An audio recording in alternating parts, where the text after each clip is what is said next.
네, 여러분 반갑습니다. 개인 투자자의 성공적인 투자를 돕는 주식 파트너 엘리트 강사입니다.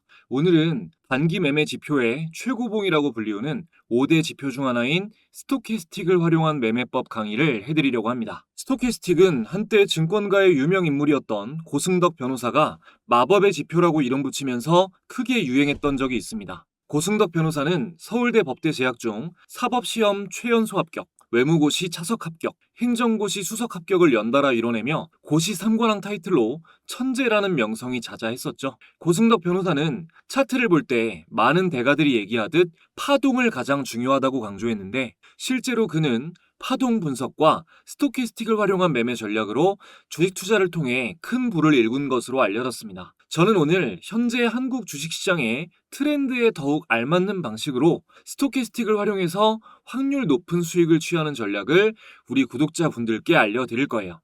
보통 보조지표는 분봉 차트로는 보지 않고 최소 일봉 혹은 주봉 차트로 분석을 많이 하는데, 스토캐스틱의 경우 3분봉, 5분봉 차트를 보면서 단타에도 도움을 받을 수 있습니다. 오늘 모두 알려드릴 거니까 이번 영상 절대 놓치지 마시고 끝까지 집중해서 시청해 주시기 바랍니다. 여러분의 소중한 시간을 할애해서 볼만한 영상인지 판단을 돕기 위해 간단히 제 소개를 하고 시작하겠습니다. 저는 15년차 전업 투자자이자 투자자산 운용 자격을 갖춘 전직 제도권 금융회사 애널리스트 출신입니다. 이전에 주식 차트 관련 도서를 집필해서 다수 도서 플랫폼에 베스트셀러로 올라간 적이 있었고요.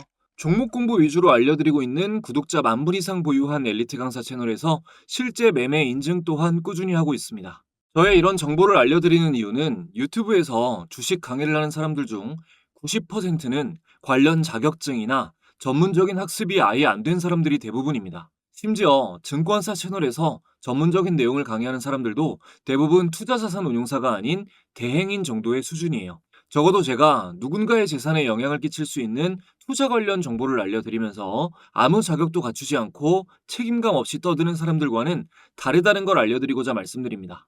바로 시작하겠습니다. 일단 스토캐스틱 지표에 대한 설명을 들으시기 전에 이 파동에 대해서 이해를 하셔야 온전히 오늘의 강의를 습득하실 수 있습니다.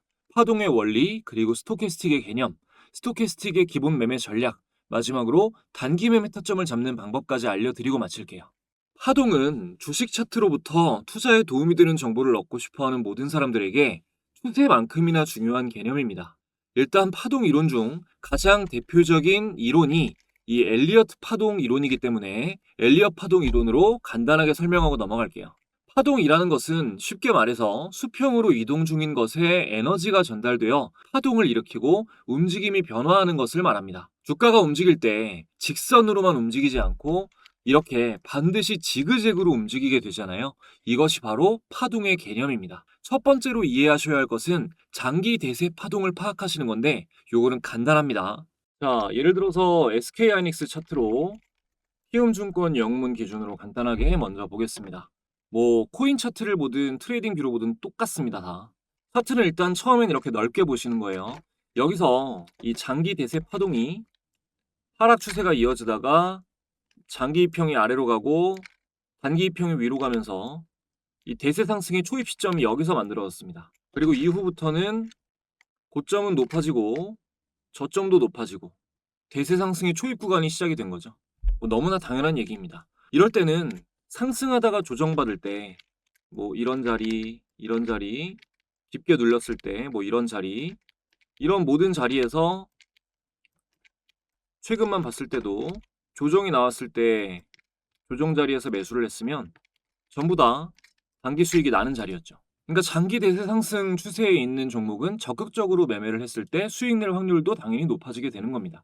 그런데 여기서 7월에 고점을 찍고 강도가 꽤 강한 하락 추세로 전환이 되게 됩니다.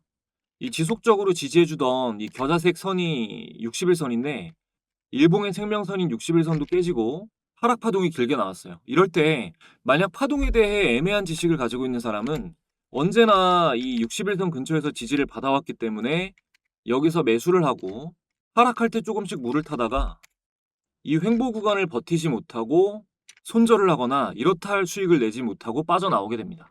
일반적인 개인 투자자가 대체로 이렇게 투자를 하죠. 그래서 여러분이 파동 이론에 대해서 장기 대세 파동을 파악하는 것 이후로 아셔야 될 게 이 파동의 길이입니다. 자, 장기 상승 추세에 접어든 주가가 상승이 길고 조정의 길이가 짧은 형태, 길고 짧은 형태를 계속 유지하고 있는 이 시점까지는 그 종목은 상승 추세가 유지되고 있는 것이고, 어느 순간 하락 파동이 길어지고 상승의 파동이 짧아지면서 상승과 조정의 파동이 반전된다면 그것은 하락 추세로의 전환을 예고합니다. 이걸 이해 못하면 고점을 치고 주가가 하락하는 하락 추세로 바뀌는 시점에 매수를 해서 회복할 수 없는 피해를 입게 될 확률이 높아지는 겁니다. 단기 매매자는요. 그러니까 주식을 살 때는 장기 대세 파동을 파악할 것, 그리고 상승과 조정의 길이를 통해 추세가 유지되고 있는지 파악할 것. 이 두 가지를 기본적으로 잊지 말아야 됩니다. 이 내용을 알고 계신 상태에서 이제 엘리엇 파동 이론을 간단하게 짚겠습니다. 단기 수익 매매 트레이더에게 엘리엇 파동 이론에서 가장 중요한 점은 이 상승 3파가 가장 강하다라는 점인데요. 일단 간단하게 전체적으로 설명을 드릴게요. 기술적 분석의 근본적인 인물이라고 할 수 있는 엘리어트라는 사람이 주장한 이론이라 엘리엇 파동 이론이고요. 이렇게 상승 5파, 그리고 하락 3파, 이렇게 총 8개의 파동이 계속해서 순환한다는 이론입니다. 전문적으로는 상승 5파일 때 추세와 같은 상승, 이 파동은 충격 파동, 추세와 반대인 조정 파동은 반대인 파동은 조정 파동이라고 해요. 하락 3파일 때는 하락 파동이니까 하락 방향과 같은 이 A 파동이 충격 파동이 되는 거고, 하락 추세와 반대인 B 파동이 상승하고 있지만 조정 파동이 되는 겁니다. 이 부분을 초보자분들이 상승도 조정이라고 하니까 많이 어려워하시는데 그냥 지금 들을 때만 대략 이해하고 넘어가시면 돼요. 여기서 이제 조금 더 가면은 예를 들어 상승 1파에서 이 정도 길이로 상승이 나왔을 때 피보나치 수열이라는 수학적 개념에 따라 2파에서 조정 하락폭이 어느 정도 나올 것이다 라고 예측을 하는데, 알아서 나쁠 건 없지만 피보나치 수열이 언제나 지켜지는 건 아니기 때문에, 특히나 우리는 일봉 주봉을 보잖아요. 이 피보나치 수열은 뭐 월봉, 연봉 이런 식으로 파동이 길어질수록 정확해지기 때문에 너무 복잡하게 안 가셔도 되고요. 상승 파동에 비해서 조정 파동이 반드시 짧아야 된다는 원칙만 기억을 하시면 됩니다. 이 엘리어트 파동 이론에는 절대 불가침의 원칙이라고 해서 몇 가지 절대적인 조건이 있습니다. 일단 2번 파동의 저점이 1번 파동의 저점보다 반드시 높아야 된다. 그리고 3번 파동이 가장 짧은 파동이 될 수는 없다. 이런 것들이 있는데요. 파동을 따로 다룰 때 깊은 부분은 설명을 드리기로 하고, 이번 영상에서 제일 중요한 거는 3번 파동이 제일 강하다, 상승이 길고 크게 나올 확률이 가장 높다 라는 걸 먼저 기억해 주시면 됩니다. 자, 예를 들어서 올해 한국 증시의 스타주라고 볼 수 있는 두산 에너빌리티의 주봉 차트를 보면 전형적이죠. 기존의 미니박스를 깨는 상승 1파, 상대적으로 길이가 좀 더 짧은 조정 2파, 그리고 상승 3파에서 가파른 상승이 나옵니다. 또한 상승 1파의 저점이 상승 2파의 저점보다 낮죠. 그리고 상승 3파가 가장 가파릅니다. 파동 이론에 대한 학습이 돼 있다면 이런 시점에 상승 3파 초입을 예상하고 매매를 고려해 볼 수 있고요. 그 다음 단계가 이제 보조 지표를 통해 이 시점부터 정밀한 시점 판단을 하는 것입니다. 추세와 파동을 모르는 상태로 근본 없는 수준으로 보조 지표를 공부하는 사람들이 많으니까 이럴 때 매매를 해서 보조 지표를 욕하는 사람들이 많은 거예요. 보조 지표는 모양이 나왔다고 해서 맹목적으로 믿는 게 아니라 차트의 기본 학습이 된 상태에서 결정적인 순간에 투자 판단의 요소 중 하나로 도움을 받는 것입니다. 자, 다음. 최근 반도체 용품과 함께 큰 방향으로 시장을 주도했다고 평가받는 SK하이닉스. SK하이닉스 차트를 보면, 자, 단기 수익 매매를 하는 사람은 상승 1파를 어디로부터 판단하는 게 좋을까요? 보시면, 자, 텀이 짧은 3중 바닥을 만들고 바닥 이전의 고점을 깨고 올라간 이 지점을 상승 1파로 봐야겠죠. 그리고 이후에 이 돌파된 구간까지 아주 합리적인 조정이 나옵니다. 자, 돌파된 구간까지 아주 합리적인 조정이 나오고요. 보통은 반전형이 제대로 이루어지려면 이 하락폭만큼 상승을 해야 되는데, 그러려면 지금보다는 상승이 더 나와야 되는 상황인 거죠. 그리고 아직 1파에 비해서 이게 상승 3파의 시작이라면 아직 조금 짧고요. 3파의 파동이. 그러니까 이 자리는 9월 둘째 주에 이 캔들은 SK하이닉스를 이제 단기 수익 매매하기에 가장 좋은 자리가 됐던 겁니다. 이제 9월 8일로 시작했으니까 9월 8일, 9월 9일, 9월 10일, 뭐 11일 이때까지 쭉 SK하이닉스는 좋은 기회가 되는 자리였던 거죠. 이 무렵 반도체 섹터의 모멘텀을 확인하고 제가 직접 운영하고 있는 이 엘리트 강사의 주식 공부방에서 구독자분들께 내용 공유를 드리면서 SK 하이닉스를 언급을 했었습니다. 잠시만 볼게요. 자, 내용을 보면 9월 9일, 9월 둘째 주 다음 날이죠. 화요일 날 외국인 수급이 반도체 섹터로 집중되고 있다. SK 하이닉스, 심텍, 하나마이크론, 이수페타시스 다 올랐어요. 최근 반도체 모멘텀도 받쳐주고 있는데 수급의 연속성이 이어진다면 현재 차트상 여러 가지를 고려해봤을 때 단기적으로 제일 많이 오르는 거는 하나마이크론이 차트 분석상 가장 기대가 된다. 9월 9일 날 말씀을 드렸습니다. 자, 그럼 하나마이크론은 어떻게 됐을까요? 확인해보면 자, 이날이 9월 9일입니다. 9월 9일 캔들. 이날 9월 9일 하나마이크론 제가 말씀드렸을 때 앞으로 제일 많이 오를 거다라고 했을 때 종가가 15,880원이었고 이후에 23,850원까지 거의 직선으로 상승이 나왔습니다. 이 시점도 오늘 알려드릴 스토캐스틱 매매 기법이 힌트를 줬어요. 영상 끝까지 꼭 보셔야겠죠? 자, 그럼 이제 파동이론은 여기까지 정리를 하고 스토캐스틱 기본 강의로 넘어가겠습니다. 일단 얼마 전 강의한 RSI하고 스토캐스틱을 헷갈려하는 경우가 많은데요. RSI와 스토캐스틱이 어떤 차이가 있는지 말씀드릴게요.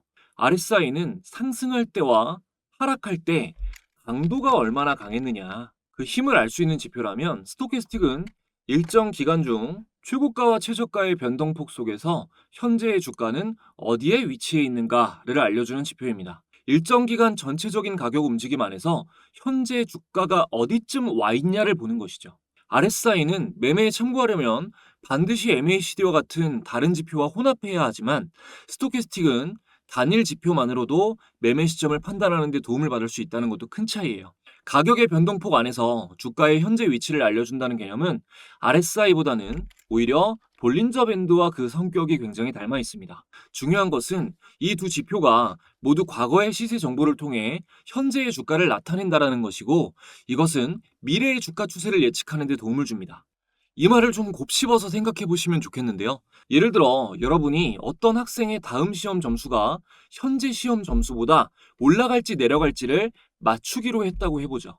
그 학생의 현재 점수가 60점이라는 정보 하나만 가지고 있을 경우 다음 시험의 점수가 올라갈지 내려갈지 예측하기가 굉장히 어렵겠죠. 하지만 그 학생이 최근 일정 기간 동안의 시험에서 최저점이 55점이었고 평균적으로 그 기간 동안 70점에서 75점을 맞는 학생이었다는 걸 알게 됐다면 다음 시험에서는 60점 이상의 점수를 맞을 확률이 조금 더 높겠다라는 예측을 합리적으로 할 수 있습니다. 이처럼 미래를 예측하는 것에 있어서 과거의 시세 정보는 반드시 필요합니다. 차트는 과거와 현재의 가격 정보만 알려줄 뿐 미래를 예측하는 것에는 도움되지 않는다라는 말이 얼마나 바보 같은 소리인지 아시겠죠? 자, 제가 스토캐스틱은 일정 기간 중에 최고가와 최저가의 변동폭 속에서 현재의 주가 위치를 알려주는 지표다라고 말씀을 드렸습니다. 공부하시면서 이게 얼마나 유의미한 것인가에 대해 곱씹어 보시기 바라고요. 지표에 대한 이해를 위해 계산식을 간단하게 설명드리겠습니다. 먼저 스토캐스틱은 주요선 %K와 %K 값을 일정 기간으로 이동 평균한 %D로 이루어져 있습니다. 예를 들어 가장 빠른 신호를 주는 설정값인 533 스토캐스틱으로 예를 들면 K값은 최근 5일 중에 최고가 마이너스 최근 5일 중에 최저가를 금일 종가 마이너스 최근 5일 중에 최저가를 구한 값으로 나누어서 구한 값이고 %K는 그것을 3일 이동 평균한 값입니다. 이것을 다시 한번 3일 이동 평균한 것이 %D가 되는 것이고요. 이렇게 구한 %K선과 %D선을 백분율로 표시한 것이 스토캐스틱 슬로우 지표입니다. 조금 헷갈리시죠? 이 스토캐스틱은 계산하기가 좀 까다로운 편이라 처음 만들어졌던 1950년대부터 컴퓨터로 계산돼서 표시해주기 전까지는 거의 전문가만 사용할 수 있었던 지표입니다. 지금은 차트에 이런 복잡한 계산식을 자동으로 계산해서 표시해주니까 우리는 좋은 시대에 살고 있는 거죠. 물론 그에 상응할 정도로 시장은 어려워졌지만요. 자, 백분율로 표시된 지표이니까 0에서 100까지의 범주가 있고 우리가 주요하게 봐야 할 기준선은 이 80과 20입니다. 그러니까 100에 가까워질수록 선이 과매수, 과열이 되는 거고 0에 가까워질수록 과매도, 침체 국면이 되는 겁니다. 과매수에서는 언젠가 힘이 빠지고 내려올 확률이 높아지는 거고 과매도에서는 언젠가 매도 세력이 빠지고 매수세가 들어와서 다시 상승할 확률이 높아지는 거죠. 이제 70이랑 30이 기준으로 세팅되어 있는 차트가 많은데 정확도 면에서 이 80과 20을 기준으로 보시는 게 좋아요. 보편적으로 80 이상이 과열, 20 이하는 침체, 과매도 국면입니다. 지금부터는 이제 이해하기가 좀 어려운 부분인데 이게 한 번에 다 알려고 하시기보다 뭐 대략적인 것만 이해하시면 됩니다. 제가 알아야 될 것만 알려드리는 거긴 하거든요. 근데 이거를 진짜 아무도 안 알려주고 스토캐스틱은 뭐 이렇게 움직일 때도 있다라는 식으로 넘어가는 분들이 많더라고요. 저도 이거 좀 솔직히 설명하기 까다로운 부분이지만 최대한 쉽게 말해보겠습니다. 이 스토캐스틱도 RSI처럼 백분율로 표시되는 지표라서 일정 기간을 기준으로 계산하기 때문에 똑같은 오류가 있거든요. 그게 뭐냐면 일단 RSI로 예를 들게요. 자, RSI의 기간이 10일이라고 하면 이 11일째 되는 날 11일 전의 가격폭은 제외가 되고 당일의 가격폭이 추가되면서 선이 이어집니다. 이때 제외된 가격폭이 하락폭이고 현재의 가격은 계속 횡보할 경우 RSI에서는 가격이 오르지 않았는데 상승을 하게 돼요. 그러니까 하락폭, 이 마이너스가 계산식에서 제외가 되고 당일에 횡보를 했다면 움직임이 없으니까 0이니까 마이너스가 사라진 만큼 플러스가 되기 때문에 그런 겁니다. 스토캐스틱도 마찬가지로 이런 이유 때문에 저절로 고점을 향해 상승하거나 저절로 침체 구간을 향해 하락하는 오류가 있을 수 있습니다. 이런 오류가 있을 수 있다는 것을 대략적으로 알고는 계셔야 이해할 수 없는 것에 사로잡히지 않을 수가 있습니다. 특히 혼돈이 올 수가 있는 게 제가 계산식 말씀드릴 때 백분율로 표시한다고 강조를 드렸죠. 자, 최고점에 주가가 진입했을 때 주가가 아예 이 전고점을 뚫고 그냥 날아가 버리면 스토캐스틱 지표는 이 최고점에서 주가는 더 상승했는데 더 위로 가지 않고 일종의 꽈배기 형태를 그리게 됩니다. 그런데 이 최고점을 뚫고 주가가 날아가는 게 아니라 아주 조금씩 미미하게 전고점을 뚫어가면서 상승하는 와중에 이전 계산식은 제외가 되게 되고 그러다가 살짝 주가가 조정이 나오면 주가가 조정 나온 거 대비해서 스토캐스틱 선은 훨씬 더 큰 폭으로 하락을 하게 돼요. 이런 계산식의 오류를 감안한 매매 전략을 알려드릴 거지만 여러분도 계산 방식을 나름대로 생각하시면서 매매 전략을 익히시라고 말씀을 드리는 거예요. 매매법 자체는 다 쉽습니다. 하지만 이걸 아무도 알려드리지 않으면 평생 제대로 모르는 채로 100% 이해가 안 된 상태에서 사용을 하시게 될 겁니다. 정확히 말하면 모를 수밖에 없는 거를 알려고 욕심부리시다가 피해를 보시는 일이 생길 거예요. 그러니까 매매법을 익히시면서 꼭 대체로 이해할 수 없는 거는 그냥 계산식에서 나오는 오류구나라는 것을 이해하기 위해 노력을 하시기 바랍니다. 자, 그럼 이제부터 매매 전략에 대해서 말씀을 드리겠습니다. 우선 기본적인 내용부터 천천히 알려드릴게요. 자, 스토캐스틱 지표는 스토캐스틱 패스트가 있고 스토캐스틱 슬로우가 있는데 스토캐스틱 패스트는 오신호가 많아서 차트 분석을 할 땐 일반적으로 이 스토캐스틱 슬로우를 많이 봅니다. 대중적으로 가장 많이 알려진 매매 방식은 20선 아래 침체 국면일 때 혹은 침체 구간인 20선을 돌파하고 나올 때 매수를 하고 80선 위 과열 국면일 때 혹은 과열 국면을 이탈하고 하락할 때 매도하는 것이 기본입니다. 두 번째는 %K선이 %D선을 골든크로스에서 교차 상승하면 매수, 반대로 %K선이 %D선을 데드크로스에서 교차 하락하면 매도하는 전략입니다. 이 골든크로스, 데드크로스 전략은 굉장히 중요한데 과열 구간이 아닐 경우 이 스토캐스틱이 골든크로스 구간이 아닌 이럴 때 있죠. 이럴 때 매수하는 것은 대체로 유효하기가 힘듭니다. 단기 매매에서. 만약 스토캐스틱을 모르고 계셨다면 이거 하나만 외워도 어마어마한 성장을 하시는 겁니다. 과열 구간이 아닐 때 스토캐스틱 선이 죽어 있다면 그때는 주식을 사지 말아야 된다.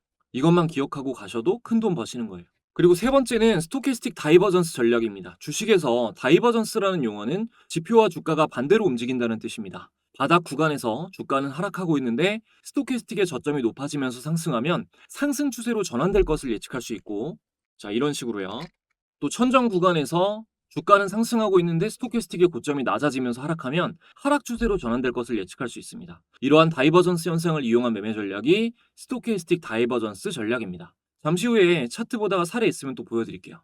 이제부터 차트 보면서 실전에서 가장 수익을 낼 확률이 높은 매매 방식을 간단하게 소개해드리도록 하겠습니다. 그 전에 지금까지 도움되었다면 구독, 좋아요 한 번씩만 눌러주시고요. 가장 중요한 내용 이어가기 전에 새로운 구독자분들께 제가 드릴 수 있는 가장 좋은 혜택 드리고 진행하겠습니다. 여러분들이 주식을 하시는 이유는 돈을 벌기 위해서입니다. 정말 많은 개인 투자자들이 수익을 갈망하며 열심히 노력하지만 실제로 의미 있는 수익까지 이어지는 경우는 찾아보기가 힘듭니다. 저도 물론 깡통도 여러 번 차보고 많은 시행착오를 겪어봤기 때문에 여러분이 느끼는 답답한 마음을 너무나 잘 알고 있습니다. 그래서 채널 구독자분들을 위해 주식 공부방을 무료로 운영하면서 조금이라도 안전하게 수익을 더 내실 수 있도록 도움을 드리고 있는데요. 초보자분들도 수익을 내실 수 있게끔 여러 가지로 연구를 거듭하다 보니 감사하게도 많은 분들의 수익 인증이 쏟아지고 있습니다. 공부방에서는 매일 단타 종목도 공유드리고 있고 아무래도 본업이 있는 직장인분들이 많이 계셔서 쉽게 사고 팔 수 있는 수익 매매, 종가 매매 종목을 집중적으로 공유드리고 있습니다. 스윙 종목은 매달 최소 한두 개씩은 종목 공유를 드리고 있는데 월별로 사례를 조금만 보여드리면 자 2월달부터 보겠습니다. 자 2월달 스윙 종목으로 나간 2월 10일에 드린 SAMG 엔터 확인을 해보면요. 공유드린 시점 2월 10일 SAMG 엔터의 주가는 19,790원, 만원대에서 99,400원까지 무려 6배 이상 폭등이 나와 주었고요. 다음 3월달에 알려드린 ICTK. 자, ICTK는 3월 6일 스윙 종목으로 공유드린 시점에서 차트를 확인해보면 자, 3월 6일 제가 매수 의견 드린 ICTK 이날 12,030원에서 이후 22,200원까지 약 2배가량 상승 구간이 나왔습니다. 그리고 다음 4월 달에 알려드렸던 종목은 여러 가지가 있는데 그 중에서도 최근 가장 상징적이었던 자, 두산에너빌리티는 제가 4월 18일에 중단기 스윙 관점으로 처음 의미 있는 구간을 돌파했다라고 말씀드리면서 공유를 드렸습니다. 자, 두산에너빌리티도 확인해보면 제가 공유드린 4월 18일 자, 두산에너빌리티 주가 종가 26,150원 대비해서 여기서부터 74,100원까지 3배가량 상승 구간이 나와 주었고요. 다음 연달아서 5월 달에 알려드렸던 지류사 테마 중인 코오롱 자, 5월 29일에 중단기 스윙 관점으로 코오롱이 매수 의견 나갔고요. 확인을 해보면 자, 5월 29일 코오롱의 주가 종가 34,900원 대비해서 이후에 63,900원까지 역시 2배가량 상승 구간이 나와 주었습니다. 가장 최근도 조금 살펴보면 로보티즈 같은 종목 보면 8월 7일 단기 스윙 종목으로 로보티즈가 나갔고요. 이날 매수 의견 드리고 나서 로보티즈 같은 경우는 자, 이 캔들인데요. 8월 7일 로보티즈 매수 의견 드렸을 때 83,649원 종가 이후에 167,000원까지 단기간 동안 신고가를 연달아 갱신하면서 99%가량 폭등을 했습니다. 그리고 9월 공유 종목으로는 가장 최근이죠. 자, 현대로템이 나갔는데요. 자, 9월 1일 중단기 스윙 관점 공유 현대로템 단기 하락 추세선 상향 이탈 신호가 나왔다라고 분석해드렸고요. 현대로템도 확인해보면 자, 9월 1일 현대로템의 종가 192,900원 대비해서 이후 233,500원까지 20% 이상 상승하며 단기 급등이 나와 주었습니다. 보신 바와 같이 공부방을 시작한 이래 단 한 달도 거르지 않고 큰 수익 안겨준 스윙 종목들을 계속해서 공유드리고 있어요. 이 공부방에서는 종목 공유뿐만이 아니라 개인의 성장을 위해 주식 투자를 할 때 알아야 할 이슈와 각종 정보 등을 실시간으로 전달드리고 있습니다. 그러니까 당장 매매를 하지 않으시더라도 주식 공부를 좀 해보고 싶다, 주식 투자가 어떤 원리로 이루어져 있는지 경험해보고 싶다 하시는 분들은 방에 들어오시면 모두 큰 도움 받아보실 수 있습니다. 공부방은 현재 100% 무료로 운영되고 있습니다. 영상을 보고 계신 분들 중 방에 입장하기를 희망하시는 분들은 영상 아래에 있는 상단 고정 댓글 링크 통해서 간단하게 입장하실 수 있고요. 지금 입장하시는 분들에게는 제가 직접 집필한 차트에 대해서 공부를 해보실 수 있는 전자책 함께 무료로 전달드리고 있는데요. 전자책에는 제가 종목을 선별할 때 도움을 받고 있는 이런 검색식들 단타부터 종가 매매, 패턴형 검색식 등 여러 가지가 검색식 설정법이 자세하게 기록되어 있습니다. 무료로 다 가져가실 수 있는 기회이니까 많이 들어와 주시면 감사하겠습니다. 자, 이어서 진행하겠습니다. 먼저 스토캐스틱을 차트에 추가하는 것부터 보여드릴게요. 자, 키움증권 영웅문 기준 마우스 오른쪽 클릭하시고 지표 추가 버튼을 눌러줍니다. 여기서 찾기에 STO까지 검색하면 여기 스토캐스틱 패스트, 스토캐스틱 오실레이터, 스토캐스틱 슬로우 이렇게 나오는데 스토캐스틱 슬로우를 보는 거라고 했죠. 자, 슬로우를 적용해 줍니다. 그리고 여기서 지금 1255 설정 값으로 되어 있는데 설정을 15로 바꿔줄게요. 그리고 여러분 잘 보이게 라인만 두껍게 바꿔주고 기준선도 너비만 조금 두껍게 하겠습니다. 그리고 여기서 하나를 더 추가합니다. 똑같이 자, 스토캐스틱 슬로우를 하나 더 추가해 줄게요. 그리고 이번에는 설정값을 20, 12, 12로 바꿔줍니다. 그대로 바꿔주시고 이것도 똑같이 할게요. 자, 이렇게 너비를 넓혀주고 적용을 눌러볼게요. 자, 지금 스토캐스틱 두 개를 보는 이유는 15, 5 설정값을 통해 단기 신호를 미리 체크하고 이거는 그러니까 작은 파동이라고 보시면 되고 그리고 20, 12, 12 설정값을 통해서 요거는 조금 장기 파동이라고 보시면 되고 일봉상 주요한 추세 변화를 요걸로 같이 보기 위함입니다.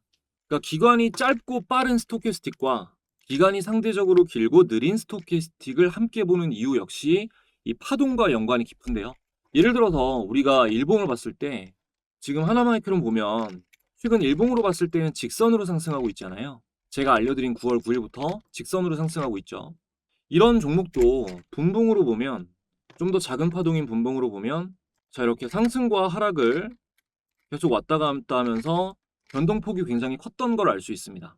근데 이걸 또 넓게 길게 또 보면 거시적으로는 상승과 조정을 굉장히 많이 거쳤지만 이 분봉도 상승이 이어지고 있음을 알 수 있죠. 이런 움직임이 포함이 돼서 안에 포함이 돼서 노이즈를 줄이고 움직이는 것이 일봉이 되는 것이고 일봉의 움직임이 포함돼서 노이즈를 줄이고 움직이는 것이 또한 주봉이 되는 것입니다. 작은 시간은 큰 시간에 모두 다 포함되어 있죠. 우리는 작은 시간과 큰 시간의 움직임을 함께 보고 매매를 판단해야 좀 더 확률 높은 전략을 세울 수 있습니다. 이거는 차트를 보든 보조 지표를 보든 뭐 수식을 점검하든 다 마찬가지입니다. 그러니까 스토캐스틱도 마찬가지인 거예요.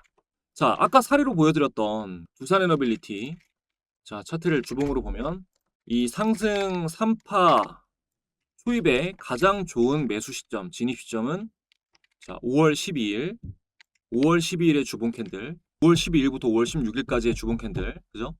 이 5월 둘째 주가 가장 좋았는데요. 요거를 일봉상으로 차트 분석을 통해 가장 합리적으로 매수할 수 있었던 자리는 자 5월 14일입니다. 5월 14일 이 캔들 자 5월 14일을 체크해 놓고 캔들을 여기 5월 14일 이렇게 체크됐죠. 그리고 나서 이 공부방의 두산에너빌리티를 검색해 보면 제가 요거 아까도 보셨지만 자 4월 18일에 한번 스윙으로 매수 의견 드리고 나서 방금 체크해 놓은 5월 14일에 날짜 5월 14일 맞죠? 자 스윙 종목 브리핑 두산에너빌리티 원픽 최고의 돌파 시점이다라고 하면서 강력 적극 매수 의견을 드렸습니다. 그러니까 제가 매수해라 이거를 사셔야 된다라고 말씀드렸던 날짜가 이 4월 18일이랑 5월 14일이 되는 건데 자 이날이 4월 18일이에요. 그리고 이날이 5월 14일입니다. 그리고 나서 스토캐스틱 신호를 보면 자 민감하게 움직이는 이 단기 위에 있는 단기 스토캐스틱이 이중 바닥을 그리면서 과매도 구간을 돌파 여기서 단기 매수 신호가 확인이 됩니다. 그리고 다음은 좀 더 큰 파동을 그리는 추세를 알리는 스토캐스틱이 방향을 한 템포 늦게 돌리면서 여기서 확신을 주고 스토캐스틱 골든크로스 매수 신호가 나왔어요. 연달아 이 작은 파동의 위에 있는 스토캐스틱이 과열권에 진입하는 시점, 처음 진입하는 시점입니다. 이때 4월 18일이 이전에 제가 설명드린 바닥 신호, 그리고 추세를 돌리는 신호, 그리고 과열 진입하는 신호, 큰 파동을 그리는 스토캐스틱은 상승하고 있는 신호, 요 모든 신호가 맞물려서 4월 18일 날 첫 번째로 매수 신호를 줍니다. 그리고 이후 단기 파동을 그리는 스토캐스틱이 페이크, 데드크로스가 나오면서 페일류 신호를 주고 다시 과열권에 들어서고 큰 파동을 그리는 스토캐스틱은 계속 과열권을 유지하면서 강한 흐름이 이어집니다. 이때 5월 14일은 상승 3파 초입이 확인된 시점이었어요. 이 상태에서 스토캐스틱이 이전에 저항을 받던 계속해서 저항을 받던 이런 지점을 5월 14일에 깨고 올라가주는 이때 과열된 전고점을 깬다면 강력 매수 신호가 됩니다. 매도 신호는 작은 파동을 그리는 스토캐스틱은 무시하고 이 큰 파동을 그리는 스토캐스틱이 과열에 들어간 다음 데드크로스 할 때 매도를 하면 돼요. 체크해 볼게요. 자, 데드크로스가 여기서 나옵니다. 그럼 넓게 봤을 때 이 신호를 보고 했다면 여기서 두 번의 매수 신호가 나오고 매도 신호는 이날 나오는 거죠. 만약에 버틴다고 하더라도 이 과열 80선을 벗어나는 이 시점에 일단 매도를 해야 되는 겁니다. 그리고 이후에 과열권에 있지 않은 스토캐스틱이 선이 죽어있고 데드크로스인 상태라면 그 주식은 반드시 안 사셔야 됩니다. 마지막으로 사실 분봉은 분봉 거래대금만 보고 판단하는 게 숙련자에게는 좋지만 아주 기본적인 판단이 아직 어려우신 분들은 이 스토캐스틱 533 설정값으로 도움을 받아볼 수 있습니다. 자, 분봉 차트에서 스토캐스틱을 추가하고 마찬가지로 슬로우예요. 여기서 설정값을 533으로 바꿔줍니다. 이게 1분봉으로 보면 5신호가 너무 많고요. 한 최소 3분봉에서 5분봉 정도로 보시는 게 좋고, 이게 시초가의 움직임을 아예 안 보고 베팅하는 방식이랑은 안 맞습니다. 처음에 날아가는 건 그냥 제외를 해야 돼요. 그래서 당일 대장주로 특정된 종목이 스토캐스틱 과매도 구간으로 눌리고 골든크로스 하면 작게라도 먹는 경우가 많고 크게 잃는 경우는 거의 없어요. 예를 들어 오늘은 좀 약세장이었고 명백하게 대장주라고 할 만한 게 없었잖아요. 전 거래일 대장주는 누가 봐도 네이버였는데, 이 전 거래일 9월 29일에 네이버의 분봉을 보고 이 스토캐스틱 신호를 체크해 보면, 자, 이렇게 과매도 구간을 이탈하는 시점에 이런 자리, 그리고 이런 자리 등을, 이런 눌림 자리 등을 포착할 수가 있게 되는 겁니다. 다른 지표하고 다르게 스토캐스틱은 이런 신호를 거의 동행하면서 주기 때문에 대장주가 특정됐을 때 침착하게 매매하기 굉장히 좋아요. 당연히 이 분봉 거래대금을 보면서 돈이 들어오는 것도 함께 확인을 하는 게 확률을 더 높이는 방법입니다. 그러니까 과열 구간을 이렇게 이탈하더라도 돈이 안 들어오면은 움직이지가 않는 거예요. 뭐 다른 시점을 보면 이런 시점이 되겠죠. 자, 스토캐스틱이 과매도 구간을 벗어날 때 동시에 분봉 거래대금이 들어온다. 그러면 이때 단타하기에 가장 적합한 형태가 되는 겁니다. 그러니까 기본적으로 과매도를 벗어나고 나서 분봉 거래대금이 들어오는지를 지켜보다가 들어오면은 그때 진입을 하는 게 낮은 자리에서 돈이 들어올 때 함께 매수를 하는 것이기 때문에 대장주가 특정됐을 때는 좋은 기회를 주는 자리를 포착할 수가 있다. 이 정도로 확인하시면 되겠습니다. 자, 알짜배기 내용은 다 알려드렸고요. 이 분봉 거래대금은 후식으로 추가를 해야 되는 건데, 자, 이것만 보고 좀 따라 하실 수 있는 분들은 따라 하시고, 제가 시간 관계상 뭐 다음에 단타 강의할 때 또 수식 자세하게 또 알려드리도록 하겠습니다. 이 바로 필요하신 분들은, 설정이 잘 안 되시는 분들은 이 영상 고정 댓글 확인하셔서 입장 신청하실 때 요청 남겨주시면 함께 보내드리도록 하겠습니다. 그리고 단기 매매는 이 종목 선별이 너무나 중요하기 때문에 초보자분들은 이런 검색식, 전자책 통해서 바로 따라 설정하실 수 있으니까 적극 활용하셔서 종목 선정에 도움 받아보시기 바라고요. 성공적인 투자하셔서 댓글로 기쁜 소식 많이 전해주시기 바랍니다. 자, 오늘 영상 여기까지 정리하겠습니다. 끝까지 시청해주신 분들 항상 감사드리고요. 저는 더 좋은 영상으로 돌아오겠습니다.